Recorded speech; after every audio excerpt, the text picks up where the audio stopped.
We started 11 minutes.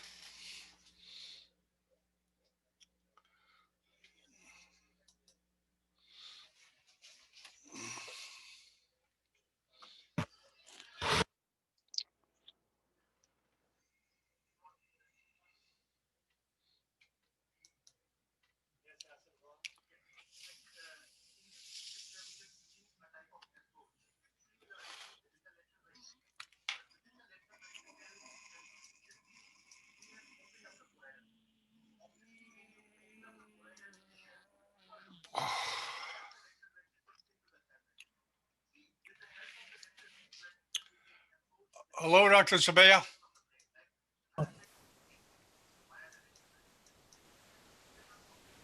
How you doing? Fine. How are you? Good, good. We start in 10 minutes. Surely. How's the weather in Florida? I'm sorry? How's the weather in Florida? Oh, beautiful. Beautiful. I mean, the weather here, I can't believe how great it is. Walking around, it's, it's seashore, it's sunny. I'm sure it's like that in Jordan too, right? Yeah, exactly. I visited Miami, I visited Florida, I visited Disneyland, so I know the area very well. Yeah, the weather is fantastic. Sure. That's a big plus. Absolutely. There's Corray's here already. All right. Yeah. Hello, Dr. Spake. Hello, Dr. Bennett. How are you? How you doing, Corray? We're going to experiment. We won't make it a part of the webcast. At the end of the webcast, I'll say thank you for the presentation. And then now we're going to do a poll because I ask questions. It's not an answer thing. I ask your questions, but it's more like a poll, what they can say. Yeah. And we'll see how it works. I got 8 questions, and if it doesn't work well, I'll just cut it out, edit it out, and then we will never see it. No problem. But it'll be okay. It'll be okay. I think you're gonna appreciate the possibilities it may bring in future webcasts. But we'll see. We'll see. Surely, no problem. Fair enough. Yeah, they just used it in Pakistan. They had a webinar, a webinar with Franco, the head of the WFNS, Yes. and Franco Silvani, yes. Salman Sharif. They used Kahoot. They used it themselves. Sure. So it's beginning to be known. So you're going to do the same thing, separate webcast? Yeah, separate, and we'll receive the comments and questions at the end. That's the best thing, so that people will ask both. After yours or after both of them? No, after both of them, like we did the previous 2 times. Corey, do you like us to do the pineal locus tumors next? Pineal localization.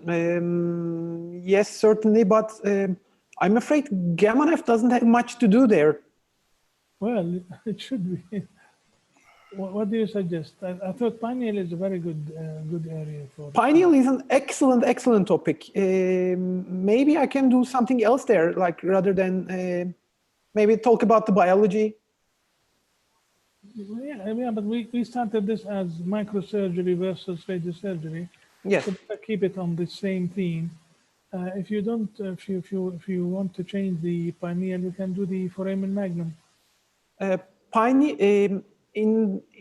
pineals, maybe I can bring the cases from tentorial, maybe falcotentorial cases. Sure. No problem. Basically. No problem. Things that can be treated with gamma knife, but pineal region rather than pineal tumors. Sure, pineal region. If you agree, sir. Yeah, of course. Super. Yeah, certainly. How's Nismateen? He's doing not too bad, but took 1 week, another week off this week. He has a summer house in southern Turkey. Went there with the family. And also he has a house in Cyprus. Yes. He's originally from Cyprus, actually. I know. Mm-hmm. Yes. We have visited his home in Istanbul, and he took us for a dinner at one of those beautiful restaurants at the sea, and we ate, crazy kinds of fish, which I've never heard before, but it was very delicious. And remember also the restaurant that we went together with my family when you were with us. Yes, it was sir. very beautiful, yeah. You should come again. It will be excellent to have a lecture by you it's as soon as this pandemic is over. Surely, it's a pleasure, always a pleasure. Istanbul is in my heart all the time, and I have lots of friends, so it's a nice place to visit and lots of friends to see. And basically, maybe it's selfish, but it's excellent to listen to your talks, especially this one. I'm really excited to listen to your talk today about the craniopharyngiomas. These are like really difficult tumors, and Absolutely. I'm looking forward to your talk. Thank you. Me too. Me too.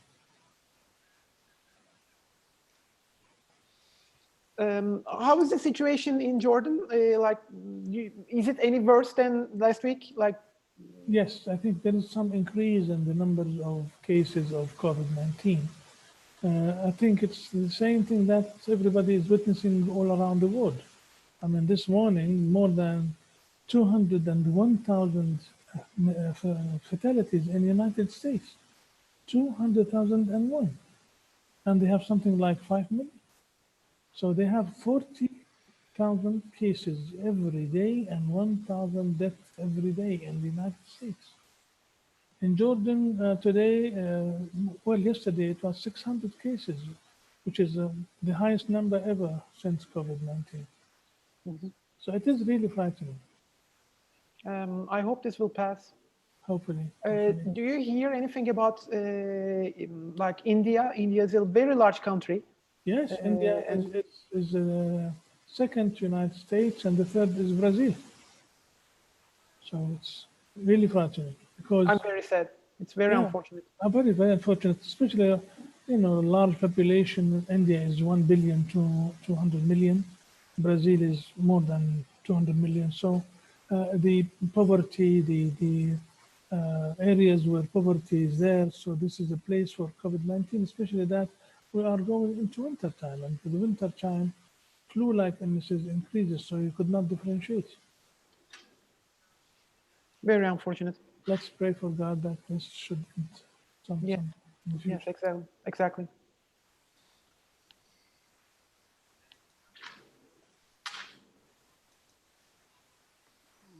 4 minutes, 3 minutes. 4 minutes. Okay.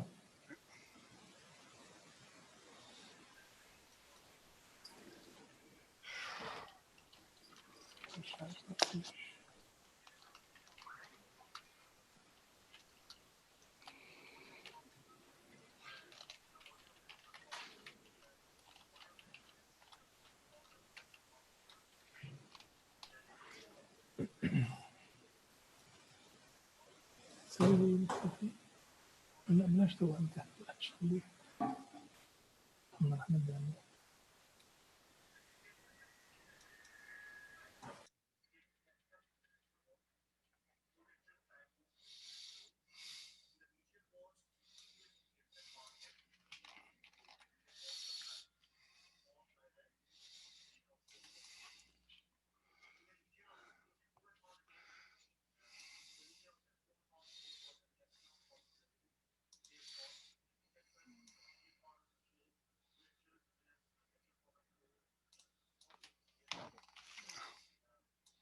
Okay, 1 minute.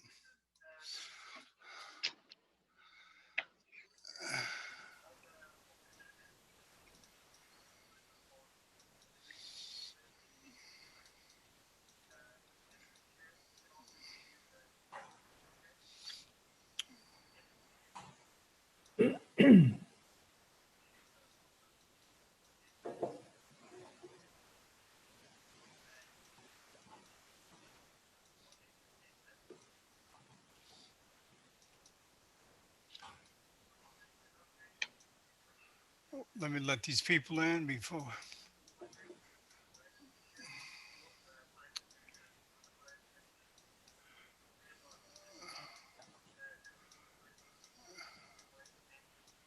Everybody comes at the last minute. I'm just clicking everybody in. Sure. Oh, Venezuela, Herman. Okay, Herman Schultz. Yeah. Okay, you ready to start? Okay, 10, 9, 8, 7, 6, 5, 4, 3, 2, 1. Good morning from Miami Beach, the home of Neurosurgical TV. We have the pleasure of having another Jordan Neurosurgery Grand Rounds, also with the Turkish neurosurgeon, Kare Özdumen, and we have Ibrahim Sabeh, who's been doing these weekly educational sessions for 27 years, 27, right? 28 now. 28 years, and lately he's picked up the technology of Zoom, and we're glad he did. Okay, Ibrahim, welcome. It's all yours. Thank you.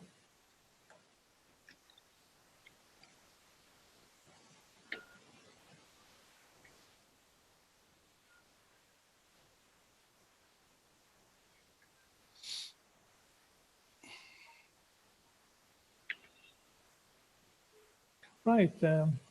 So my name is Ibrahim Sabeh. I'm talking to you from Amman, Jordan, from the Farah Medical Campus here in Amman.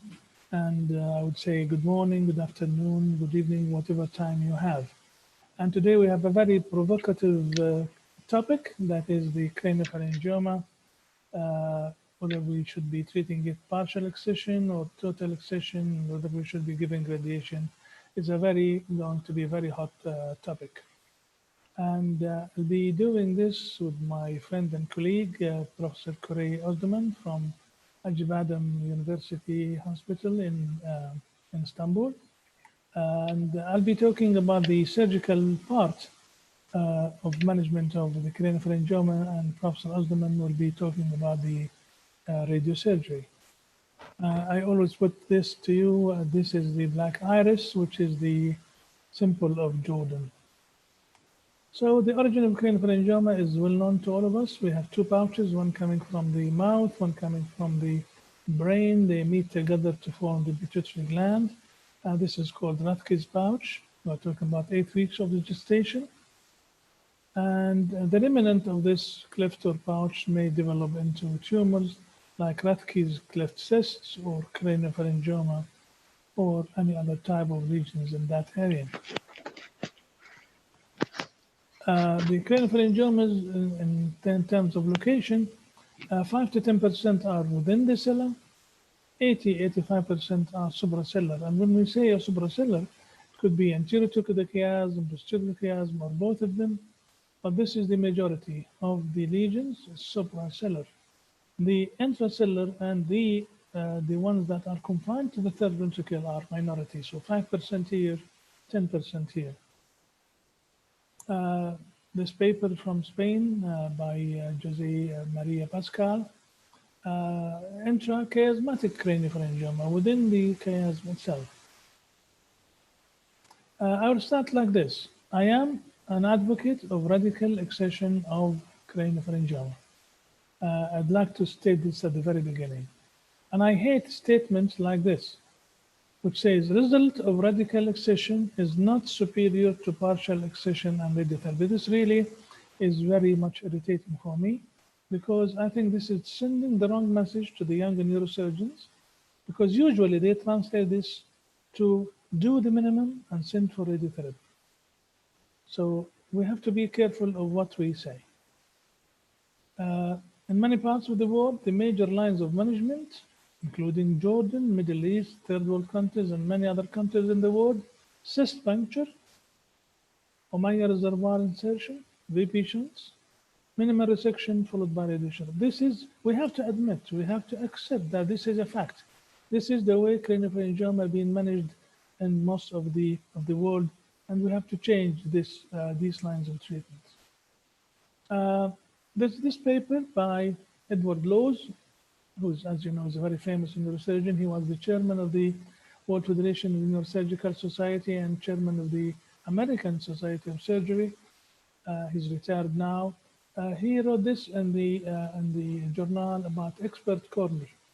Let me read it with you, because this is the common thing that we are facing. In June 92, at the age of 4, a Hispanic boy underwent placement of right ventriculoperitoneal shunt for his craniopharyngioma. That's in Mexico. Followed by placement of a left ventriculoperitoneal shunt in July. He underwent terional craniotomy with biopsy and aspiration. Craniopharyngioma was diagnosed. August, he had VP shunts were revised. October 92, in the States, patient underwent a transcallosal craniotomy for excision of the tumor.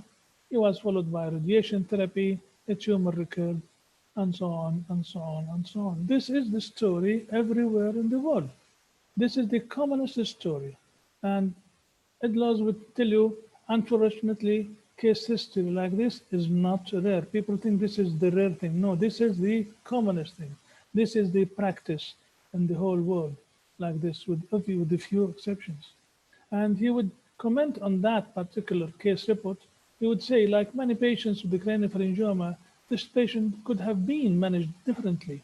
Simple aspiration of the cyst would not help. Attempt at radical removal should be considered. Cystic recurrences are resistant to radiation. So I'm talking about radical excision of a craniopharyngioma, and this is what I'm advocating. I published this, the lamina terminalis approach for third ventricular craniopharyngioma, and the Journal of Skull-Based Surgery supplement, June 2012. And I also published this paper recently, 2017, with my colleague Abu Farsakh, differential expression of immunohistochemistry markers for epithelial squamous cells in adamantinoma craniopharyngiomas. So we are very much in it in the topic of craniopharyngiomas. Let me take you a quick walk through history of craniopharyngioma. Albert von Zenker, back in the 1825 to 1898, he was the first man to describe craniopharyngioma. Jacob Erdheim, he described the histological types of the craniopharyngioma. Babinski, the same man of Babinski, Joseph Babinski, he described the clinical presentation of the craniopharyngioma. Sir Victor Horsley, this paper in the Journal of Neurosurgery, Sir Victor Horsley, pioneer of a craniopharyngioma surgeon. Lots of you would not know that Victor Horsley was buried in Iraq in the Middle East. He was a pioneer of craniopharyngioma surgery. Harvey Cushing, who reported many cases of craniopharyngioma, but he was the one who did the first transsphenoidal surgery in 1909. He reported 92 craniopharyngiomas out of something like 2,000 brain tumors, which he did. Norman Dott was a student of Harvey Cushing. He trained with him there, and when he left, he said, don't tell anybody about the secrets of this approach. And Norman Dott went back to England. Just a coincidence that Norman Dott was the mentor of my boss, David Attlee, in London. He passed his information to Gerard Goyer, who revived the transsphenoidal approach in France. Julius Hardy took over also in Montreal, doing the transnasal approaches for pituitary and craniopharyngiomas. Charlie Wilson in the United States, University College San Francisco, done something like 3,500 pituitary tumors. He died recently, unfortunately. And this paper by Harold Hoffman in Canada, back in 1970, he was speaking about the radical excision of craniopharyngioma. Professor Ghazi Yazarjil, Muhammad Ghazi Yazarjil, reported his cases back in 1990, 144 patient total removal of craniopharyngioma in the majority of these patients. Ed Laws from Harvard, who also was as I said, the president of the World Federation of Neurosurgical Societies. He was here in Amman with us so many times, with our wives here in California. Look what he says in the Hormone Research Pediatric Journal. Unfortunately, non-surgical options have provided limited benefits while incurring their own risks. Non-surgical options should be reserved as adjuvant therapy following surgical management. Look at this statement. The best long-term outcomes have been reported following a gross total resection. You cannot deny all these evidences. I mentioned that already. Majid Sami reported 65 cases, giant ones with a gross total resection in the majority of them. Also, Rudolf Falbush also reported complete craniopharyngioma excision with acceptable morbidity in 80 to 90% of cases is possible. And here is with my friend Nelson Osiko in the International Society of Pituitary Surgery, where this is being repeatedly reported. Radical excision of a craniopharyngioma is the best outcome in these cases. From Argentina in 2005, radical resection of a craniopharyngioma. Again, from the United States, 2005, total resection provided the best outcome. That is craniopharyngioma in children. And this paper by Wizoff, also from the States, efficacy and safety of radical resection of a primary and recurrent. So even if you have a recurrent craniopharyngioma, surgery remains the best option. Sam al-Mifti, total removal of giant retrochiasmatic craniopharyngioma. This is from Christian St. Rose. Christian is a major pediatric neurosurgeon in Paris, France. Look what he says. The best overall results are achieved with complete resection by experienced craniopharyngioma surgeon. This is not a place for novices or for beginners. This should be done by experienced craniopharyngioma. And that's why I refer to, if we keep saying that radical excision is equal to partial excision radiotherapy, non-experienced neurosurgeons, mediocre surgeons would go and just do a biopsy and then refer them for radiotherapy. So the advice from Christian St. Rose is radical excision. From China, radical excision. Again, from China, craniopharyngioma surgical experience of radical total tumor resection is feasible with the preservation of vital structures. So we have to stop speaking about this, that these are lesions that you cannot remove. From Korea, 2015, is complete resection of craniopharyngiomas in adult feasible? The answer is yes, with very strong words there. From Mayo Clinic, pediatric craniopharyngioma, a primer for the skull-based surgeons. And this is the from Mayo Clinic, maximal safe resection via microsurgery or endoscopy provides very good tumor control. We are not here debating whether microsurgery is better or endoscopy is better. We are debating that radical excision by whatever mean is the solution for these people. Again, here from Japan, 2018, radical resection of craniopharyngiomas, 81 patients. From Japan, also 2005, surgical management of recurrence. Even for recurrence, the main theme is surgery. Now I'll stop here at this man, Jose Maria Pascual, from Madrid, Spain. He wrote the most. He is the prophetic paper writing. And he actually did lots of landmark papers. This paper describing the displacement of mammillary bodies by craniopharyngiomas. So you can see that the mammillary bodies are moving on the side. So if you remove this, you will not damage the hypothalamus. Now this is the value of this paper. He also looks at this mammillary body here, mammillary body here. So this floor has been opened by the tumor. And he also described the angle of the mammillary body, describing the location of these tumors according to the angle that the mammillary body forms with the brainstem. This paper also by Jose Maria Pascual, predictive factors for craniopharyngioma recurrence. Another paper by the man. He is very prolific in writing papers on craniopharyngiomas, and he described the adherence of these craniopharyngiomas. Why people are afraid of it? There are adhesions there, but we have to understand these adhesions. And he would describe this in his paper by saying there is a small adhesion here, like a pedicle here, or like sessile, like here,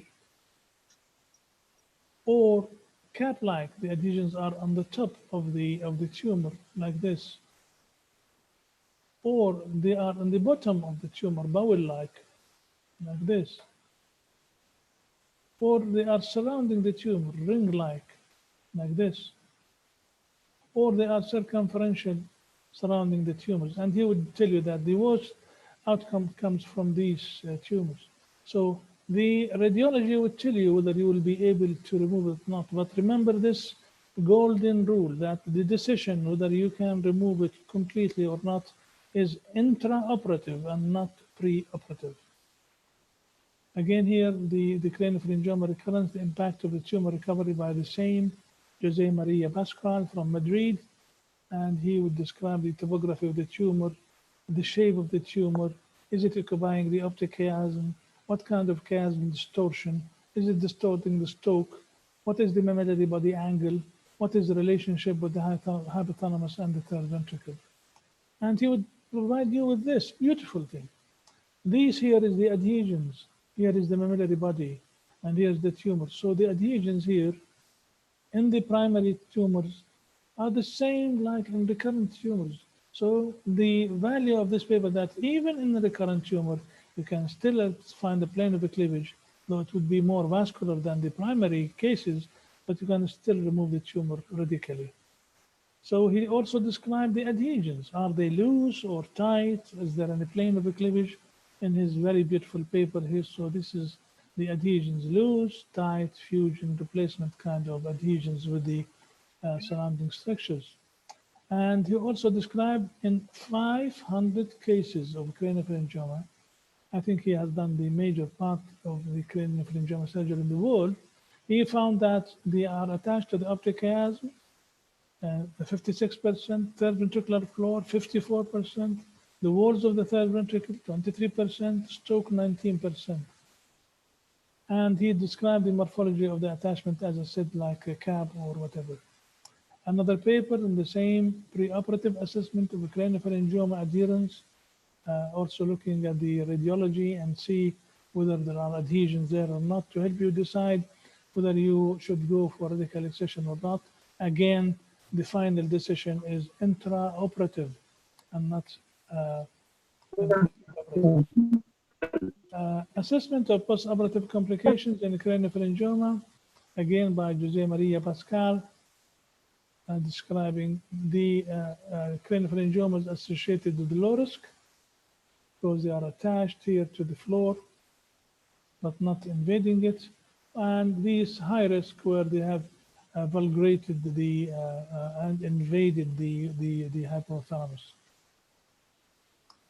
The other man who wrote a lot about craniopharyngoma is J.Pascual from Bratislava, Slovak Republic, and he also described the tumor third ventricular relationship. And he would tell us that there are extraventricular, so you can see the floor of the ventricle not invaded, or intraventricular, or intra-extraventricular. So we have to differentiate these types from each other. And in his paper, he asked this question, craniopharyngiomas in children, how radical should the surgeon be? And the answer is radical removal with the preoperative planning, but the final decision about the optimal extent of the tumor should be done during surgery. So one should be radical. And these are the major surgical series advocating the radical excision. These are the giants of neurosurgery advocating radical excision to avoid recurrence and avoid multiple procedures and radiotherapy. It's there for anybody to read. I'm just listing them. Let's go through anatomy of the third ventricle. Again, I think this is the anatomy of the third ventricle is one of the most difficult anatomical features in the brain. And I think this is one of the reasons why people do not understand how to do surgery in the third ventricular area. So this is a 3D visualization of the ventricular system, and we are talking about a region of the third ventricle. Like here, this is the sulcus between the thalamus and the hypothalamus. So one has to understand the relationship with the crus cerebri, with the midbrain, with the thalamus. So this piece of anatomy is essential to operate in these areas. And when it comes to the third ventricle, this is the anterior wall, which is the lamina terminalis. This is the roof, which is the body of the fornix. Underneath it is the internal cerebral vein and the choroid plexus. The posterior wall, again, the vein of Galen and the part of the corpus callosum. The floor is made of the mammillary bodies and the tuberous cinerum and then the stalk. That's if you are looking from below. And if you are looking from above, you can see that this is the nerve optic chiasm, optic recess, and then you can see the stalk here, and then this is the floor of the ventricle. And this is the view from the endoscope, where you can find this area to go through the endoscope to do third ventriculostomy. This is, of course, the aqueducts. The lateral wall here of the hypothalamus here contains these nuclei of the hypothalamus, which are arranged in groups. So this is the third ventricle, and this is the sulcus between the thalamus and the hypothalamus. So the hypothalamus looks like a head of a bird with a peak here. The mammillary body, tubal cinerum, and then the stalk goes in. Lamina terminalis, the roof, the posterior wall, and the floor. So hypothalamus has the control over pituitary, sympathetic, and parasympathetic. It's only 4 grams in weight, but it controls every essence of our lives. And the nuclei in the hypothalamus are arranged in 3 groups according to the sagittal plane: anterior, middle, and posterior group. These 4 grams of structure, the hypothalamus, has control over food intake, fluid intake, metabolism, growth, sex production, temperature control, circulation control, sleep wake-up cycle, attack, defense, memory. So it controls the essence of our life in a whole fashion. And the nuclei are anterior or middle, like this. So anterior group, middle group, posterior group, preoptic, suprachiasmatic, supraoptic. Middle group, the arcuate, which is in the floor of the third ventricle, paraventricular, medial, and lateral. Posterior are tuberomammillary, mammillary, and lateral. These groups are associated with vasopressin and DI. This is associated with the satiety center, with how much we eat, and this is associated with the sympathetic functions. Again, the nuclei of the third ventricle of the hypothalamus arranged in pairs from anterior to posterior. As I said, this is the anterior group, preoptic, suprachiasmatic, supraoptic, and this is the middle group, arcuate, paraventricular, medial, and lateral, and the posterior group of the nuclei, which is, as I said, associated with the sympathetic function. So this is the whole sum putting it together: preoptic, supraoptic, and then the paraventricular, ventromedial, ventrolateral, and the most posterior is the mammillary body. So people are afraid to operate upon here because of these nuclei, but understanding the anatomy would help. Now this is a coronal view, and again this is the third ventricle, and they are also arranged into 3 groups: the paraventricular, the periventricular, paraventricular, and the lateral groups. The other piece of anatomy that one has to remember is Lilliquist membrane, which arises from the dorsum celli and goes here to the diencephalon and then separate here to mesencephalon. So it has 2 sheets like this. And recently there has been description of another sheet of Lilliquist going downward. So this is the diencephalic leaf in blue, and this is the mesencephalic leaf in orange. And this is how the Lilliquist membrane looks on radiology. So you can appreciate this. So if one sees a lesion in the area of the pituitary and suprasellar area, one has differential diagnosis. The first one that comes to mind are the pituitary adenomas, Rathke's cleft cyst, epidermoids, because they look like craniopharyngiomas, hypothalamic hamartoma, This is one of my patients, 1-year-old male patient with precocious puberty and large genitalia. Germinomas in that area are common. Teratoma, histiocytosis, optic gliomas, astrocytoma, lymphoma, chordoma. I'm presenting my cases and not anybody else's cases. These are all my cases. Plasmacytoma, sinonasal, carcinoma, metastasis, sarcoidosis. This case is not mine. This is from Osborne book of radiology.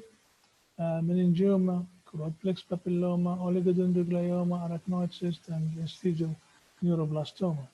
So all these comes into differential diagnosis of these lesions. What is the management of craniopharyngiomas? Surgery, radionuclide, chemotherapy, stereotactic radiotherapy, or conventional radiotherapy. I will put the concentration in my talk upon the surgery. But whatever you are doing, whatever method of treatment, you have to have a dedicated team. You just cannot operate as a surgeon on a craniopharyngiomas without having these people around you who are very informed, well-informed people of anesthesia, neurology, endocrinology, ophthalmology, neuroradiology, neuropathology, and radiation oncologists. These are a must to proceed. This is a teamwork and not a one-person work. So the debate here is, should we be doing radical resection without radiotherapy, or should we be doing partial resection and give radiotherapy? The pendulum swings between the two. And here is the summary.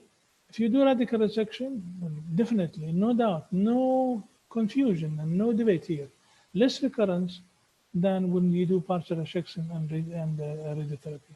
Less procedures, no doubt about that. Here you have to have many procedures.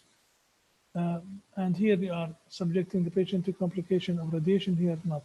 People differ here, degree of hypothalamic and endocrine dysfunction, and I will allude to this later on. So, radical approach. I believe in radical approach. Lots of people like me believe, I am like them, believing in radical approach, because we found that you frequently find a gliotic border that you can use. And the neurosurgeon experience has an impact on the extent of resection. That's why this is not a place for the juniors, for the people who are not experienced.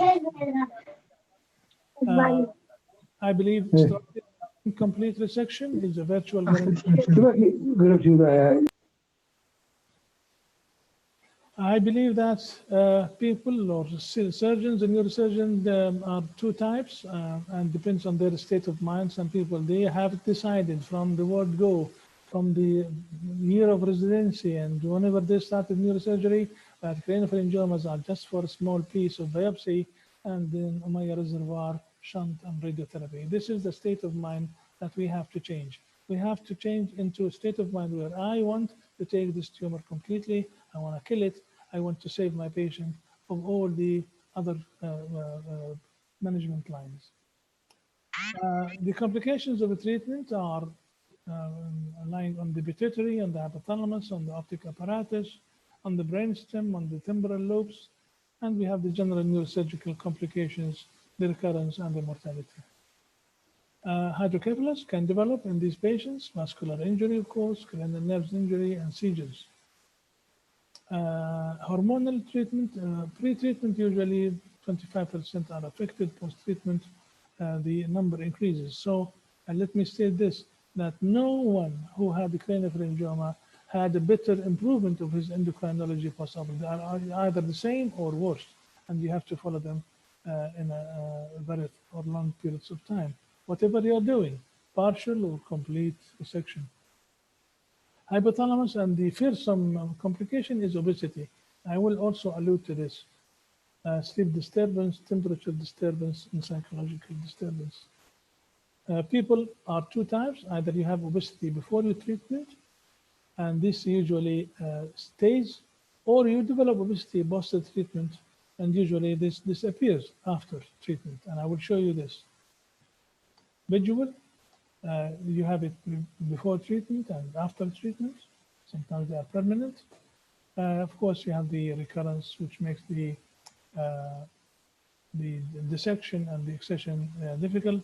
In my experience, I found that the recurrence are somehow the same like a primary virgin cases. In some cases, they were much nicer and easier. So not in my experience. Prognosis, the survival rate in most of the cases is good once you do the job properly.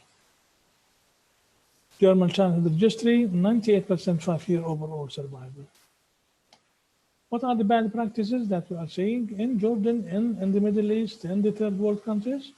Insertion of Umayya reservoir. This is taken as an upfront treatment. I think this is crime against humanity. I mean, I really am convinced about that. Umayya is Ayub Khan Umayya, a Pakistani neurosurgeon who immigrated from Oxford. He was trained there and he left the United States. And there he was given the task of trying to think of something, how to put intrathecal medications into cancer patients into the ventricles. And he found this Umayya reservoir back in '65. So when he invented his reservoir, he invented it as a way of injecting the chemotherapeutic agents and the analgesia and the antibiotics into the ventricle. He never envisaged that 80%, 90% of the neurosurgeons of the world will be doing this as an upfront treatment of craniopharyngioma. So this is his original description. And look at this. They are doing nothing. Blockage, revision, this, that, and the other, they have done nothing. But this is a disaster if a boss would tell his residents that this is the way of treatment of these craniopharyngiomas. Look at this paper from Brazil. Cortical seeding of craniopharyngioma along the Umayya reservoir. And look at this statement from Mayo Clinic, 2018. This is very recent. Umayya reservoir is a palliative used only in resistant cases, should never be considered as a first-line treatment. This is a clear statement. Why people are insisting that they use the Umayya reservoir as an upfront treatment, it defies my intelligence, it defies my humanity and everything. Other bad practice is a shunt without even attempt to remove the tumor, because as I said, the state of mind of these people is, I'm not going to remove the tumor, so I will put a shunt. And when you ask them, why did you put a shunt? Because he would tell you, I want to save the patient's life. It was in the middle of the night. I don't know why all these hydrocephalus gets crazy in the middle of the night. Okay, I agree with you, middle of the night. So why don't you put an external drain? You would save the patient's life quicker. The idea is this: if he has put an external drain, then there is a next step to do, which is excision of the tumor, which he cannot do. So again, a boss telling his students, his residents, that this is the way to treat these cases is a crime, and it should stop. And this is a major crime. Bilateral BP shunt for craniopharyngioma. I would not accept this for my baby. You would not accept it for your child, boy or a girl. Endoscopy, I believe strongly endoscopy. I think endoscopy is the future of neurosurgery. And so many beautiful papers, so many beautiful work by the endoscopists around the world. I know most of them. And this is a picture here. A beautiful anatomy, beautiful approach, etc., etc. It's a long curve of learning, but it's very good, and it is the future of neurosurgery. So whether you are doing it micro neurosurgery or doing endoscopy, is just the same. Go for radical excision. From the endoscopy point of view, you see the blood vessels from below well. In the craniotomy, I see the blood vessels from above well. So each one has an advantage. These are some of the pictures of the endoscopy. This is the third ventricular cavity. Again, this is a paper from Pablo Cababianca from Napoli, Italy, of taking these tumors out. A very important landmark paper from Amin Kassam, talking about the types of craniopharyngioma involvement of the third ventricle. A beautiful paper that would give you insight of how to do and how to deal with these cases. Again, the aim here, endoscopically or microsurgically, the aim is radical excision. Again, this is a new paper from, not a new paper, a paper from Japan, 2010, where the neurosurgery, endoscopy 70%, gross total resection 80%. and near total 18%, subtotal 2. Most craniopharyngiomas are good for that approach. Again, the group of endoscopists from Pittsburgh, Snyderman, Gardner, endoscopic endonasal surgery for craniopharyngoma, and you look at their results, beautiful.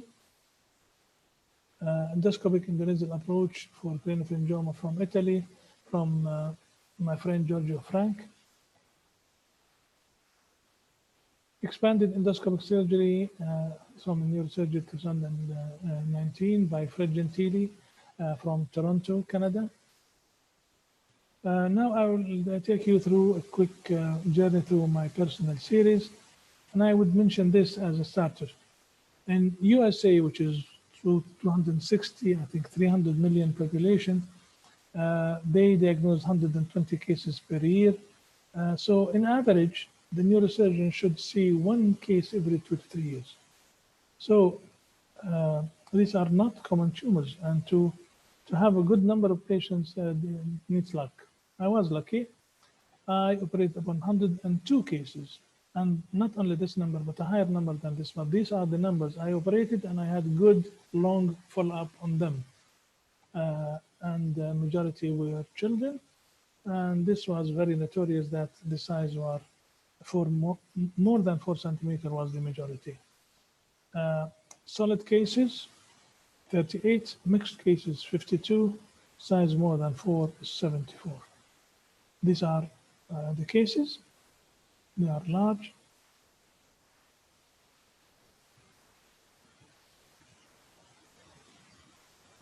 So this is the kind of lesions that we deal with.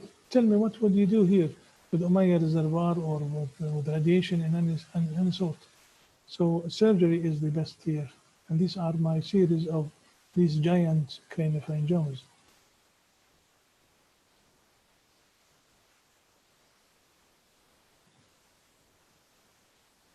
In the coronal section,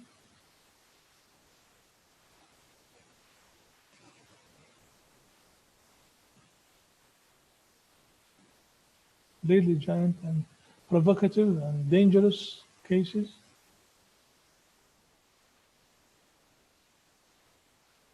In the sagittal,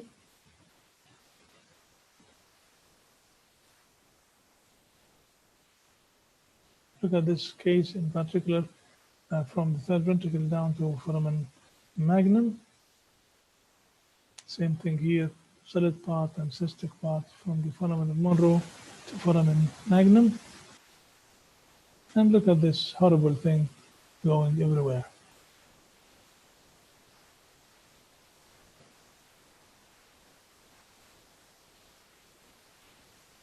Example, a collective example of this 12-year-old male patient with this extensive tumor, and this 23-year-old female with this extensive tumor. The peaks of craniopharyngiomas is, as you know, is between 5 and 14 in the young age, and 50 to 70. This is the youngest patient in my series, and this is the oldest patient. All cases are subjected to history, physical examination, images, visual assessment, endocrine assessment, and psychological assessment. It's a teamwork again. Endocrine, we do all the hormonal battery of investigations of pituitary functions and hypothalamic pituitary axis, urine osmolality, septum osmolality. We do CT scan to see any calcifications. These are all my series. Brain MRI, MRA, MRV as 1 unit. And the visual assessment, we use the German school of assessment of the visual acuity and visual defect, putting them together, visual fields and optic OCT, evoked potential responses. And most importantly, we do psychological analysis, not only the Karnofsky performance scale, but all kinds of psychological assessment. This is the kind of specimens that we remove because we go for radical excision. And this is the immunohistochemistry that we do for all cases. As I said, we published this paper in the Journal of Pathology, which I showed you at the beginning. Malignant transformation is reported, but fortunately we did not have any malignant transformation in my series, but in literature it was identified in 23 cases. This is another paper about malignant transformation of craniopharyngiomas. Some of the illustrative cases for you. I call this the Hiroshima and Nagasaki of craniopharyngiomas. It looks like the bomb itself, and this is intraoperative picture, and this postoperative. So we went for radical excision. This tumor extending, as I said, from the floor of the third down to the foramen magnum. We went in and excised it completely. In this 5-year-old male patient, 13-year-old patient from Yemen with this extensive tumor. Again, look at here, the floor of the third ventricle is missing. It's not missing, it has been pushed aside by the tumor. So there is no neurological or endocrinological major effect on this in this boy from Yemen. This patient came to me from Iraq. He's a son of a surgeon, general surgeon, but this extensive tumor, again, extending this way, and this is post-operative, no radiation, no shunts, no Ommaya reservoirs, nothing. This lady from Libya with the major loss of vision, when she came, again, we went in for radical excision. Again, what is the floor of the third ventricle here? It's being pushed aside by the tumor. This patient from Libya with this extensive tumor, solid mainly, again, excision. I use the interhemispheric approach, transbasal.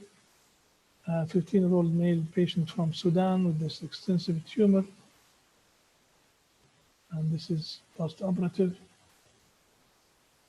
This patient from Qatar, with this, from Bahrain, sorry, with this tumor, extensive tumor. Again, here the radical excision and him being well without radiation. Follow-up of this patient. This patient from Bahrain with this tumor, retrochiasmatic, retrocellular. They had attempt at it somewhere in the world, and they just caused an aneurysm of the carotid. She was referred to us. We neutralized the aneurysm by coiling. We went in and removed the tumor completely, and she was sent home. The story of my life is this boy, the 3-year-old male patient whom I saw back in the year 2000 with this extensive tumor that I removed completely, and I gave no radiation. Followed up year 2003, 2005, no recurrence. 2007, 2009, 2012, no recurrence. 13, 14, 17, no recurrence. And looking at him, it gives me the pride of my life. This is him 20 years later in the university. Other cases with the that has been operated upon before. So even if it is recurrence, we still go on. Again, a shunt which is poorly placed for no good reason to save the patient's life, as they say, which is a big lie. It's always they use this term. We did this to save the patient's life, and I said, you could have saved him by just putting external drain, but you did not put external drain because you were expected to do surgery, and you could not do the surgery. Simple as that. So we went in and completely removed the tumor. He was actually referred to us for radiation. So this is post-operative. This girl, this male patient, 25-year-old patient with this extensive tumor, as I said, from the foramen of Monroe down to foramen magnum. Again, we did surgery and we removed it completely using the transbasal interhemispheric approach. Does radical excision prevent recurrence? Of course not, but you minimize the recurrence and you minimize the procedures. And I show you some of these recurrent cases in my hands. This 3-year-old female patient who came to us from the West Bank of Palestine. And this is the tumor before surgery, and this is the tumor after surgery. She did well. It was adamantinoma, and she disappeared for a long period of time. 2 years, and then she came with this extensive recurrence. What should you do? Go for surgery again and just follow it up without radiation, without a shunt, without anything.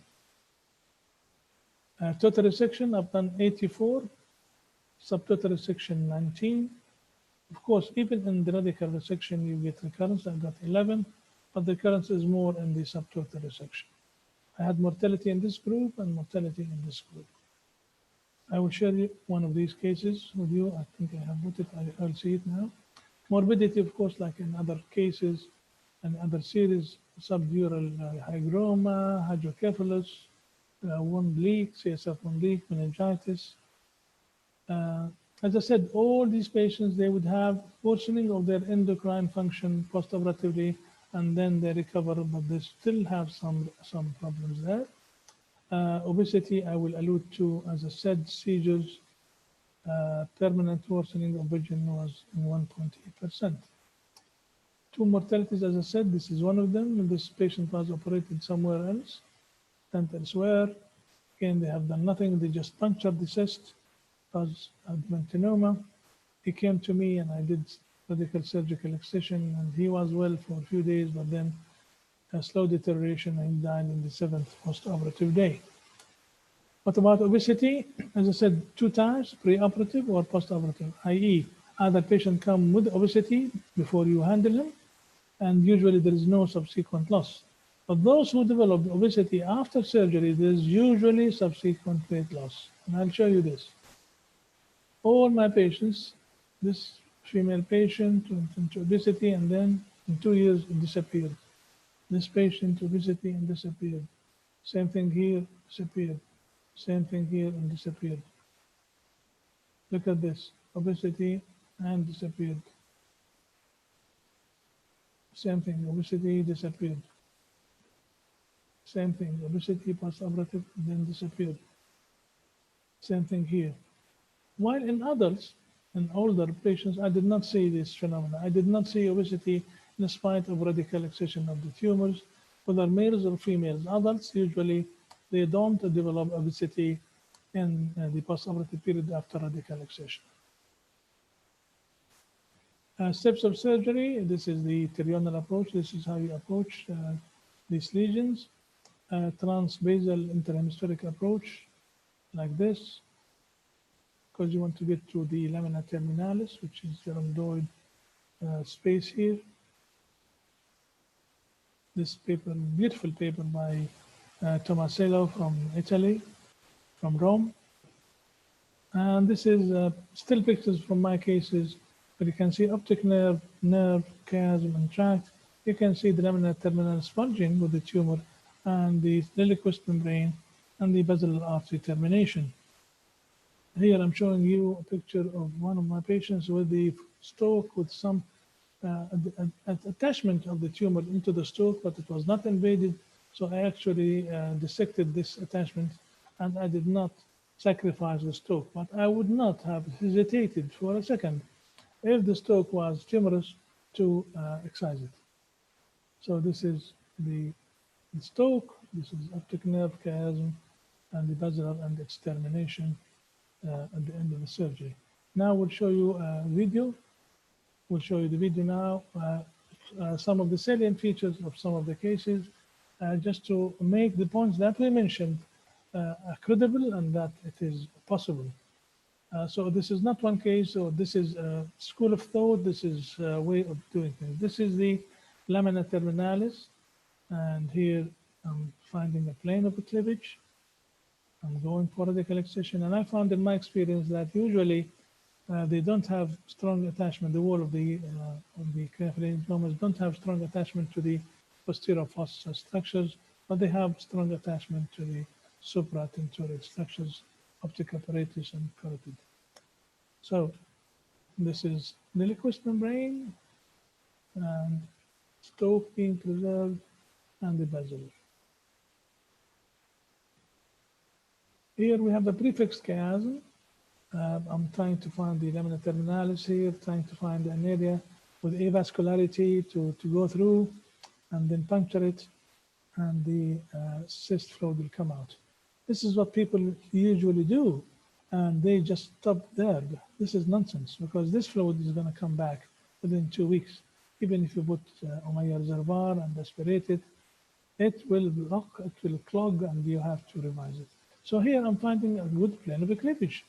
Why should I hesitate in doing it? Why should I decide preoperative that I'm going for partial resection? I decide intraoperative. If I don't find a plane of cleavage, I will stop. But I would pursue to remove every ion of this tumor. For me, this is an enemy I want to defeat, and the only way to defeat it is to kill it, to take it out from my patient. So patience, perseverance, and then you can achieve what you want. But if you are a mediocre surgeon, if you don't want to understand the anatomy and the physiology of that area, if you don't want to bother looking for a plane of cleavage, this is a good plane of cleavage from the crus cerebri. If you leave this, no amount of radiation would help the patient. You will make him miserable. But if you do this and it recurs, then there is a place for radiotherapy and radiosurgery.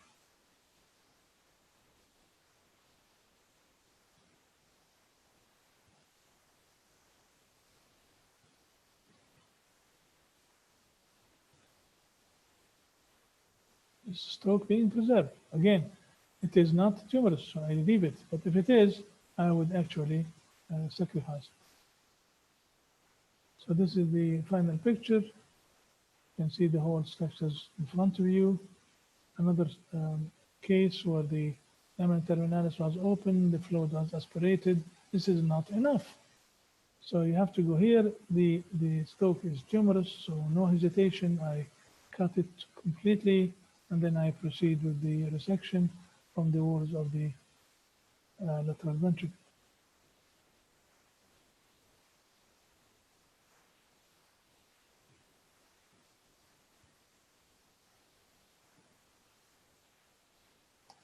This is interhemispheric approach, transbasal. I'm dissecting the arachnoid between the two hemispheres. Then proceed. Again here, I'm finding the lamina terminalis. This is ACOM here. And this is the tumor.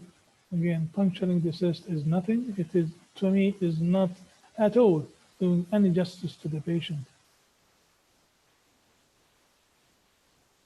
So taking this fluid out is nothing. Your aim is to remove the cause of this fluid, which is the capsule of the tumor, and then you proceed with that. Patience, perseverance, good anatomical knowledge, good experience. So here we are. Stroke is involved, no hesitation. I cut it. So I work pre-chiasm and post-chiasm into the lamina terminalis.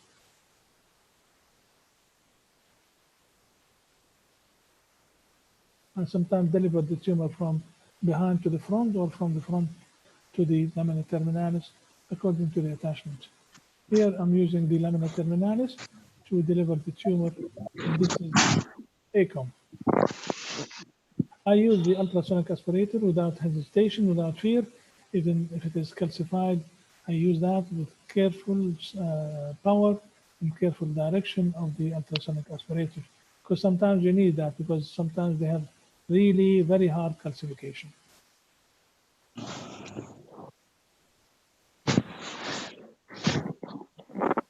So go for total radical excision all the time.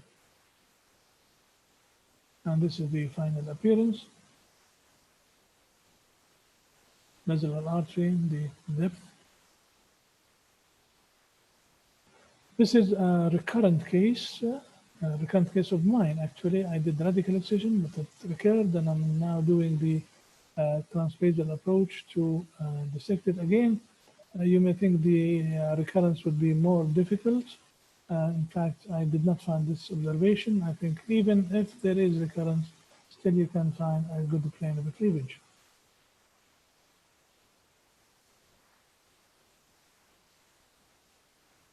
So here we are using the lamina terminalis, moving in front and behind. Stroke is involved, I remove, and I carry on to remove the tumor, finding good plane of cleavage in most of these recurrent cases. basilar artery in the wrist. Last case, and we are finished. This extensive tumor of craniopharyngioma. Here is the fluid part.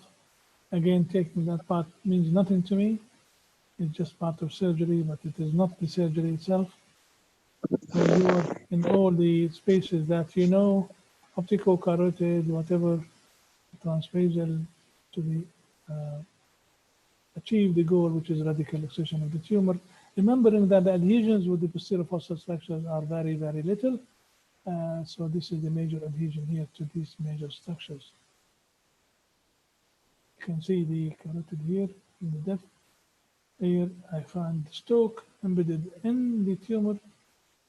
I look for dissection to preserve it. I spend a lot of time trying to preserve it. It is not involved, it's been pushed. So I preserve the stalk and I continue my work to achieve radical excision of the tumor.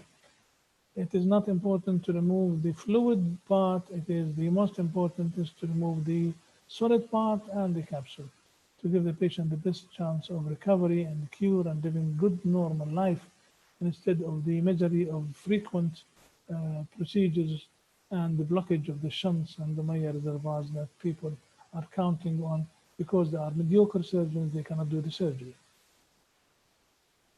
So carotid, carotid, place. Here we are working pre-charismatic. And again, look at this. If you leave this, no amount of radiation would help. None. You're just dooming the patient to a miserable life. I would, again, here show you the attachment here to the stalk. You can dissect it and remove it completely. With this, I finish, and I would just conclude by making some conclusions that the anatomy and the extent of the tumor would dictate the approach. Which approach, it depends on the extent, but there are factors that favor the recurrence, adamantinoma more than the papillary type, brain invasion, incomplete surgical excision, tumor size bigger than 4, high Ki-67 are those factors that favors recurrence. Radical removal should be done in tumors not involving hypothalamus. But how can you tell? You can only tell intraoperative. You may have an idea preoperative, but the only way to tell is intraoperative. And then here is the intentional incomplete removal and those that are not involving. Using microscopy or endoscopy, the aim should be radical excision. One should not go for radical excision no matter what, just to present good postoperative MRI. Remember that even if you do radical excision, there is still some recurrence. But you know, this is the way of thinking. This is the state of mind that when you go to surgery. With this, I finish, and I'm happy to deliver the microphone to my friend and colleague, Professor Osderman, to talk about the radio surgery for these lesions. Corey, it's all yours. Thank you, Professor. This was an excellent presentation. And after you, I would like to share with you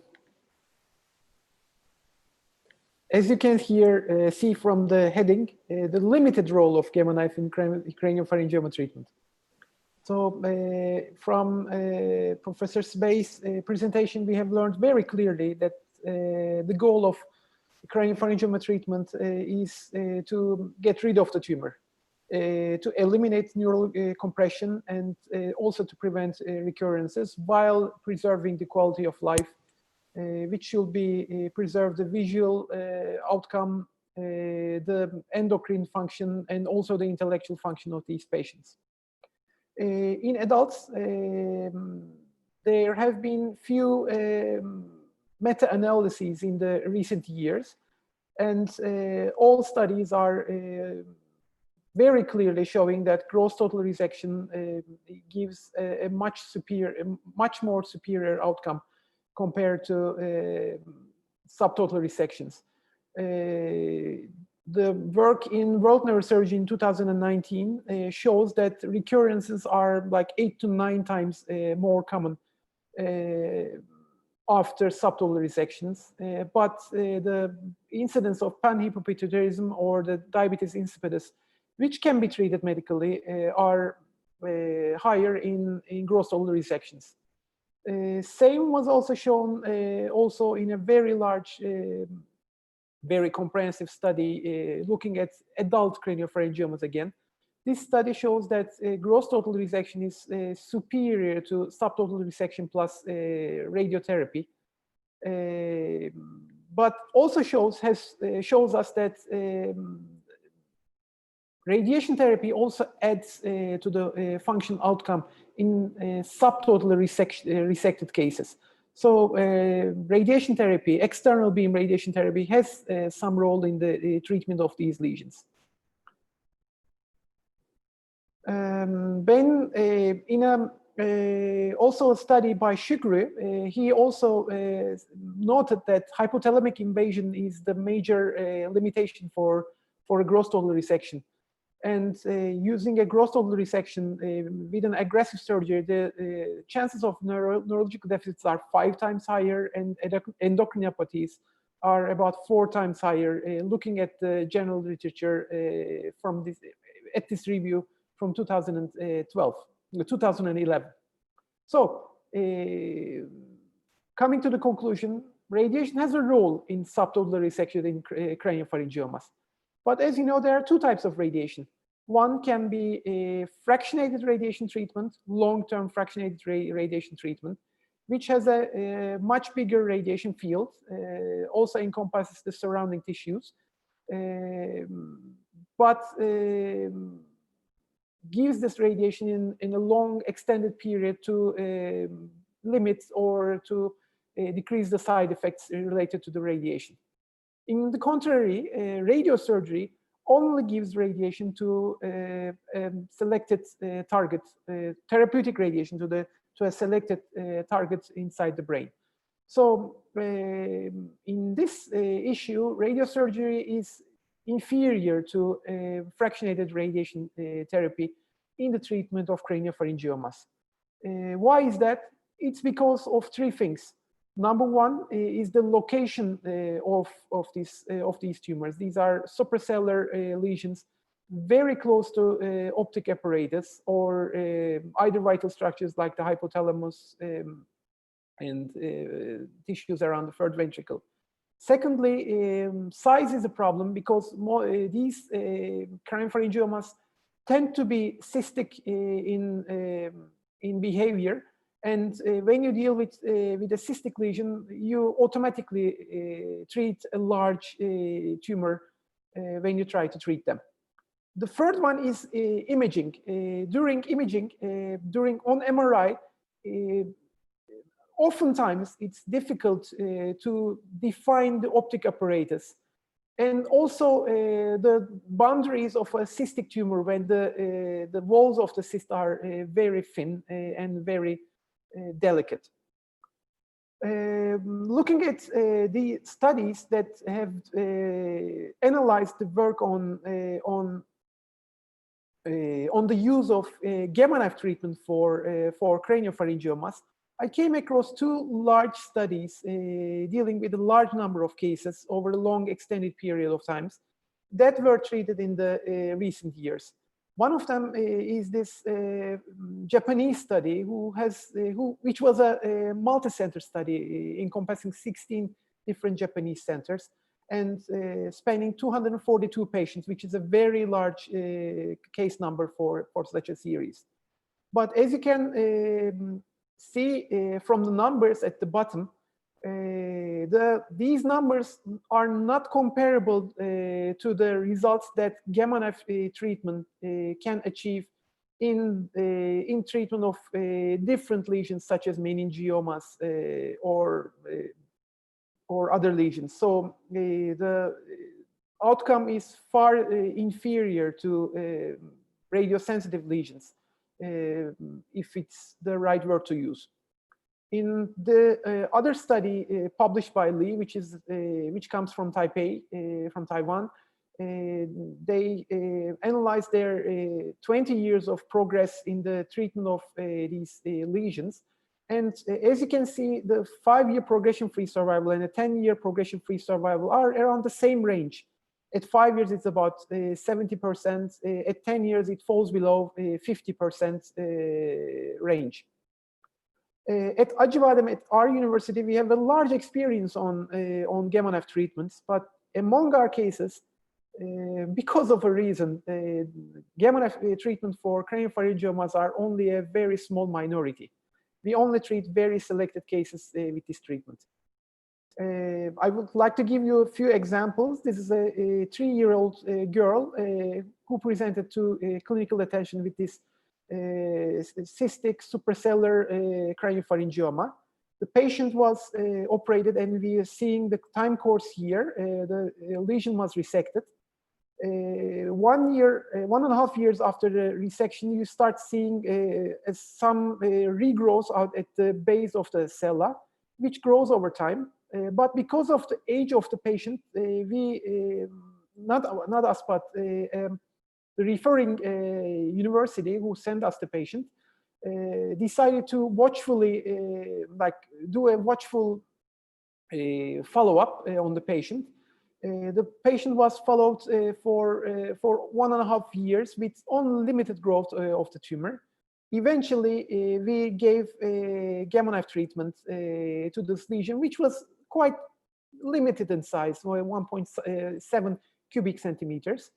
And the patient was 8 years old at the moment. So the radiation was referred until this time. So 2 years after this treatment, we are seeing that we have achieved tumor growth control for at least 2 years. But long term, we're still going to see. So again, I talked about the major limitations of the gamma knife treatment for craniopharyngiomas. Of course, we are trying to overcome these limitations by improving our treatment protocols. One of them was the use of the gamma knife icon machine. The icon machine is the latest generation of gamma knife, and on this one, you're seeing, unlike in the former gamma knife versions, there's a CT scanner, which is called a COMBEAM CT, attached to the machine, which helps us to perform the stereotactic coordinate acquisition using this CT scan rather than doing it on the MRI with the frame on. So if you do the MRIs without the frame, you can limit to on these MRI images. And second of all, because of the frame, we limit the quality of the MRI by proxy, because we do not want to harm the patients by doing the MRI with the frame on. So there are 2 ways to increase the MRI image qualities that you use for planning for gamma knife. Secondly, we started using the mask, using the gamma knife icon machine, so which helps us to use fractionations up to 5 fractions for gamma knife treatments. So this helps us to even improve the protection of surrounding tissues such as the optic apparatus. Nevertheless, we still try to define the optic apparatus very nicely on these gamma knife images acquired at the day of gamma knife treatment, and try to protect these tissues, as you're seeing on this example again here.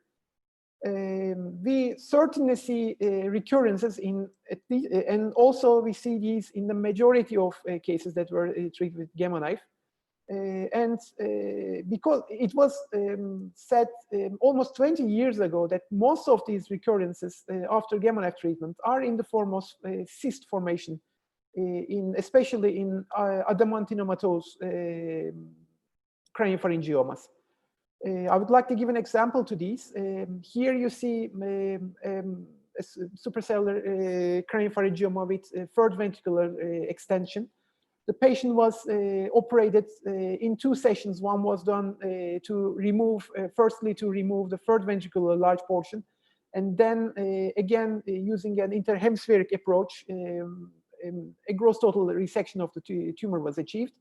But 4 years after the resection, we started seeing a residual at the resection bed within the cella. So this was treated using gamma knife treatment. It was a very small recurrence of 0.5 half a cubic centimeter. And because it was, although it was close to the optic apparatus, it was safely treated.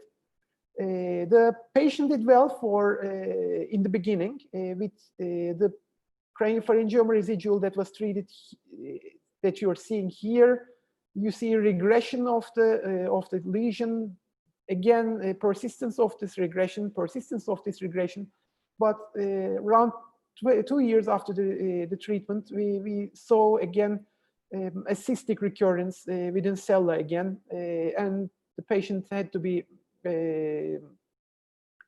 retreated again. But as you're seeing from my examples, most of the cases that we treat are usually very small residuals or very small recurrences around the optic apparatus. Here you're seeing another example, a small residual 0.6 cubic centimeters in a 6-year-old female, and again an adenomantinomatous craniopharyngioma.